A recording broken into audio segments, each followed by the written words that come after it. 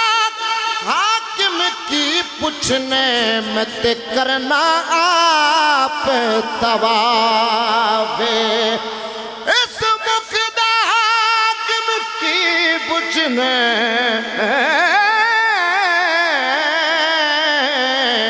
میں تے کرنا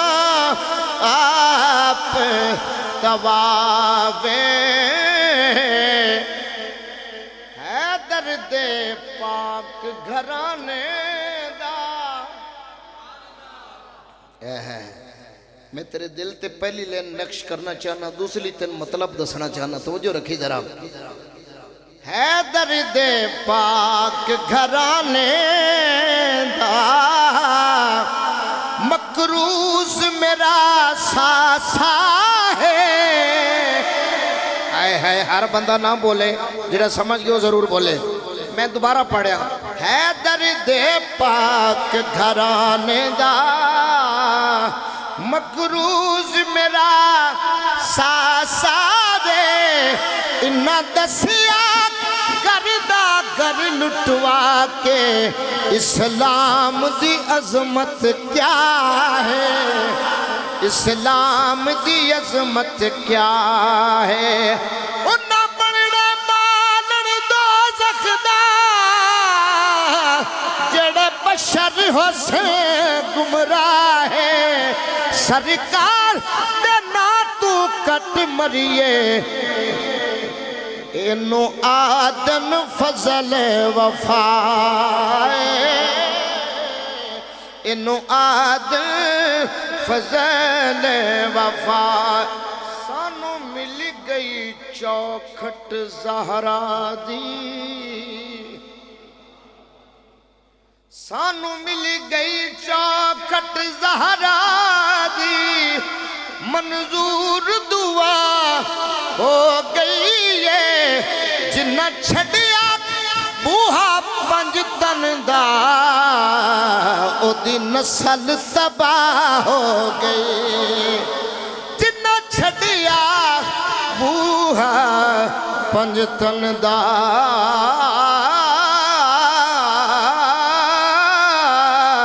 او دی نسل تباہ ہو گئی سانو مل گیا سونا نجف دا شاہ تائیوں نجف نورا ہو گئی ہے ساتھ شفقت حسن دے نانے دی بہو خاص نگاہ ہو گئی ہے کہ سارے جہان اندر جیندی نہ کوئی مثال سارے جہان اندر جیندی نہ کوئی مثال سارے جہان اندر جیندی نہ کوئی مثال اللہ دی سوئے مینو اللہ دی سوئے مینو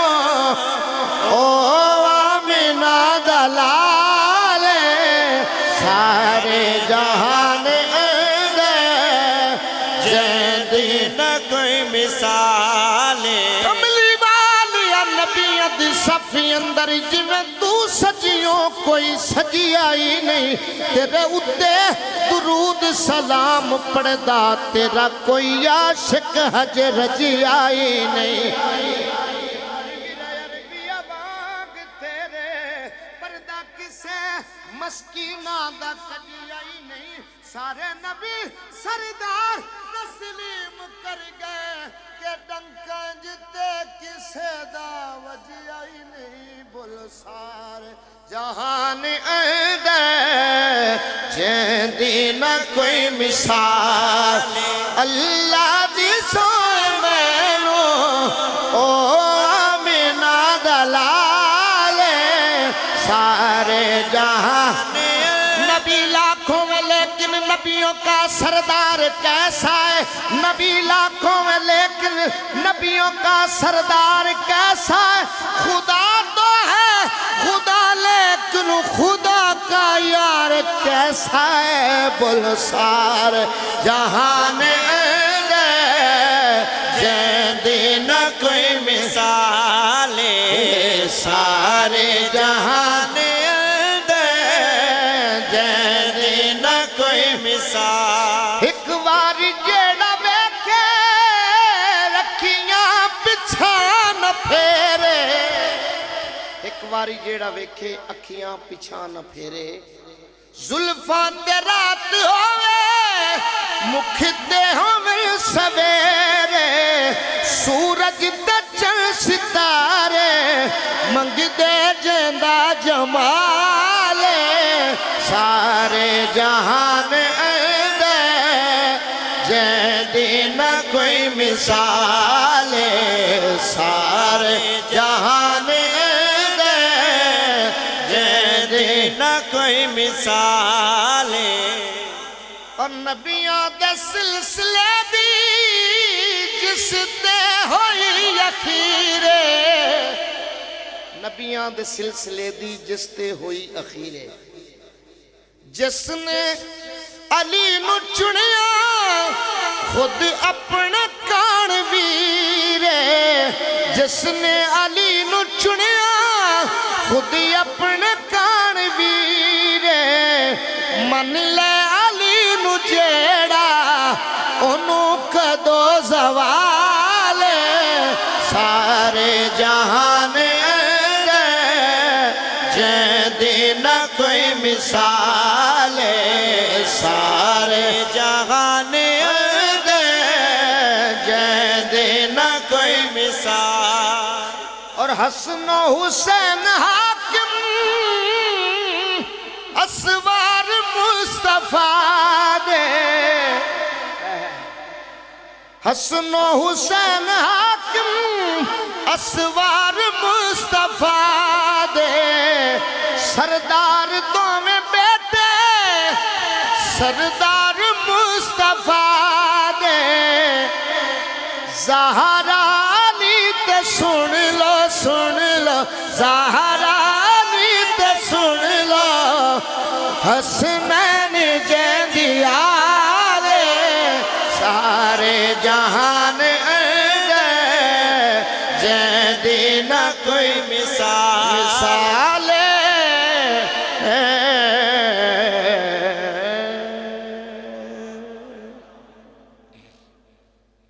ایک باری سارے رل کے سبحان اللہ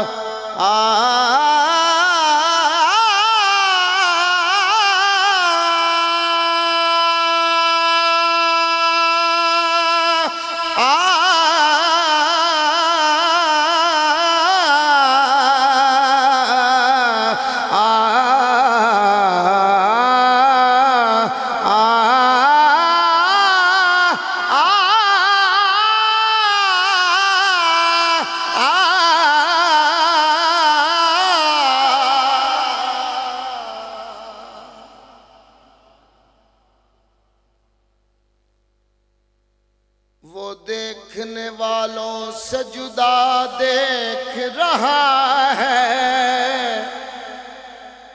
خالق تو محمد کی ادا دیکھ رہا ہے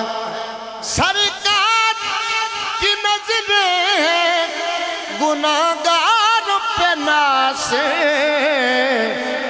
محبوب کے چہرے کو خدا دیکھ رہا ہے